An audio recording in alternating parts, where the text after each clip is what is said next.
Hello everyone. So today in our class we're going to be following up in our chapter on ancient Greece. Last class we delved into some of the triumphs and some of the effects that happened in classical Greece, including Athens and Sparta.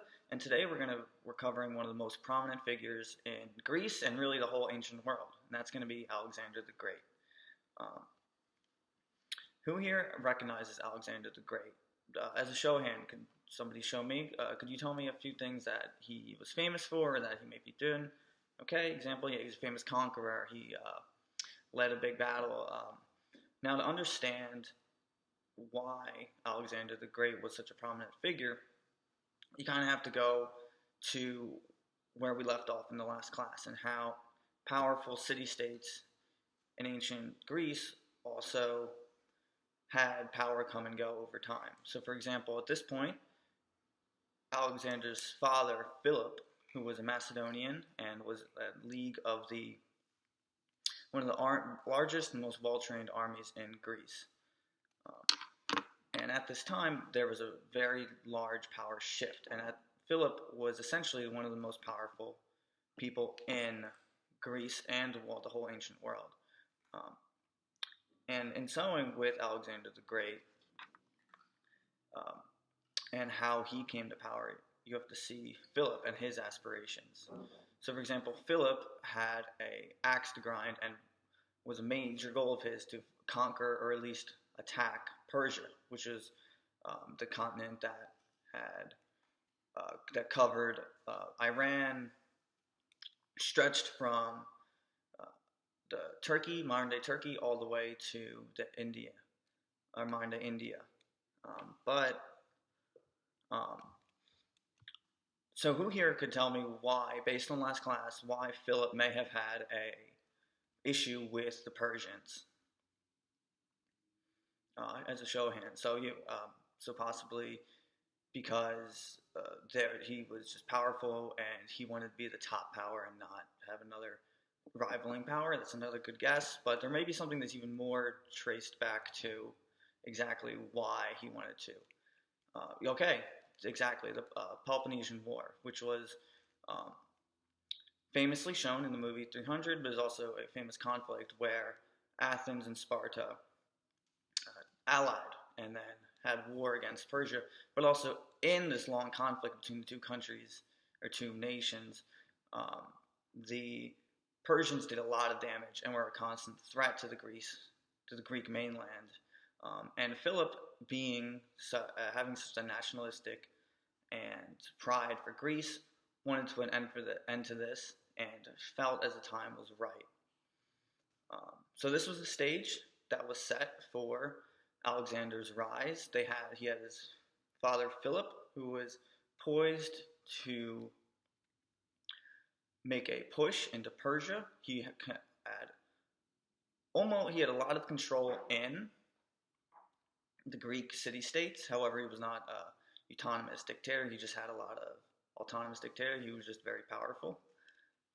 Beyond that, but to the question though, with all these other events and factor, the question then goes to Alexander the Great. How great actually could somebody be? And that's what we're going to be doing today. In groups, you classmates are going to group up in two teams, each going to have informational packets, and also use your textbooks, and also and other handouts I will give you throughout the day. And you will try to answer that question. Find evidence to support your team, which is either Alexander the Great was great, and he was or is still should have the legacy that he has, or he was just a product of being in the right place, and a lot of his aspirations and a lot of his goals actually should not be revered in the way they are today. So now for the next 5 minutes or so, I am going to count off into two groups. So team one is going to be, or group one is going to have the question, Alexander the Great was not great, or Alexander the Great does not deserve the legacy. And the other group, which is going to be the second half of the class, is going to try to defend the legacy of Alexander the Great.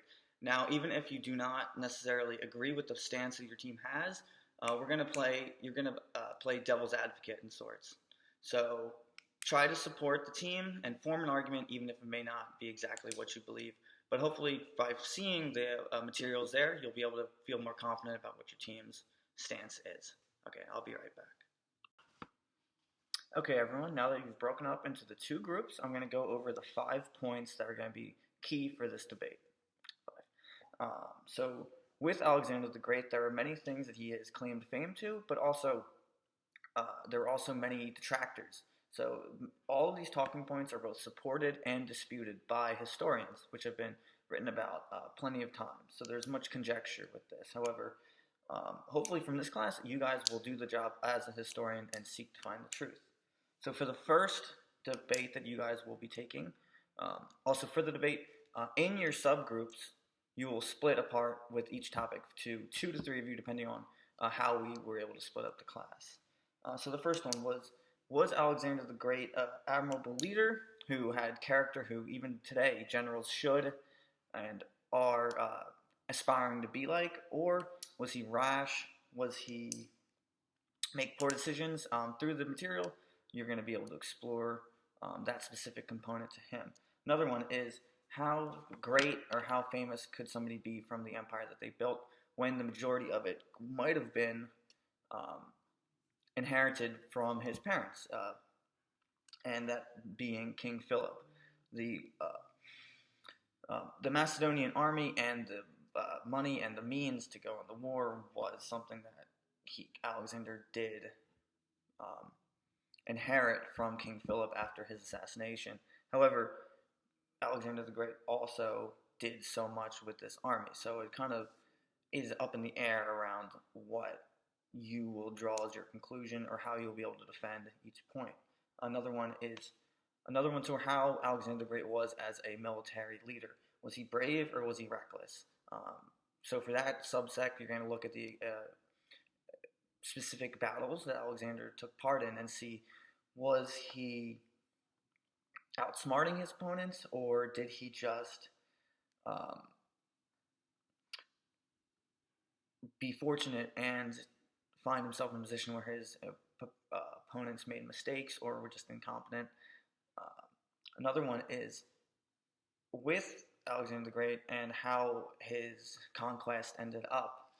Was he a good leader after the fact, or could he was just a big general? So for the one group, you'll try to defend the point that he was a great leader because of the points that he did and what he did for the groups as he found them, and what he did too as a way to govern the conquered nations.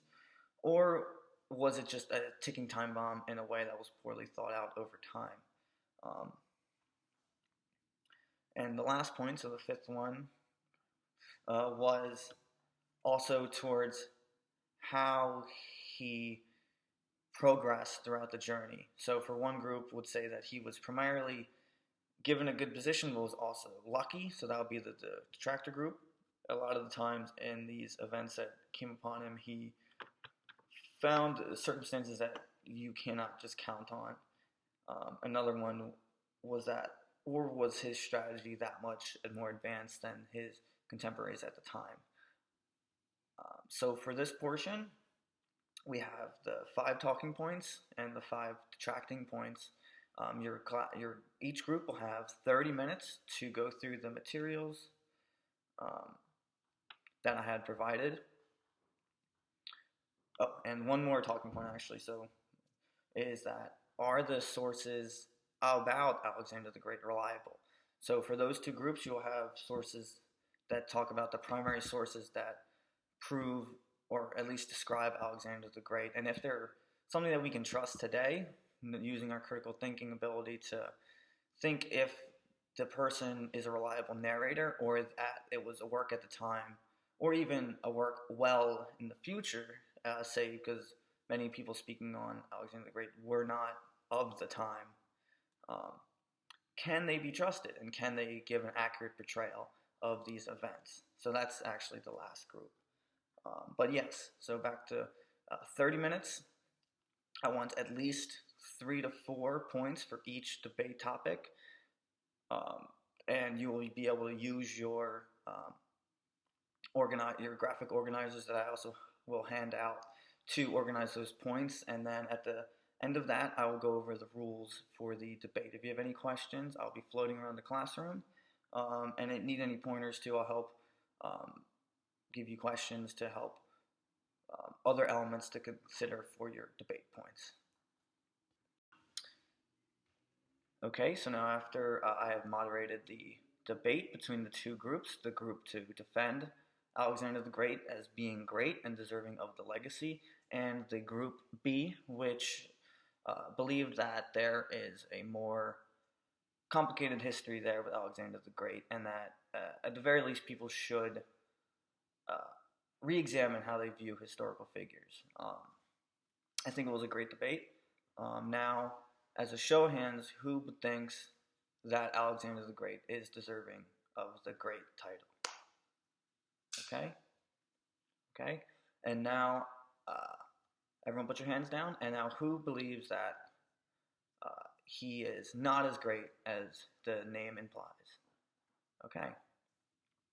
So now for homework tonight, in your history journals, I'd like everyone to do a 3 to 5 page, or 3 to 5 sentence paragraph about what stance they just raised their hand for now, for the great or for not as great, and then to defend that with at least 3 points that they learned today. And then that will just be as part of your graded journal assignments as regular. But yeah, 3 to 5 sentences. I want to see at least some kind of cross between the points, even if it was not the one that your specific partner or group had. And yeah, so that's going to be a close.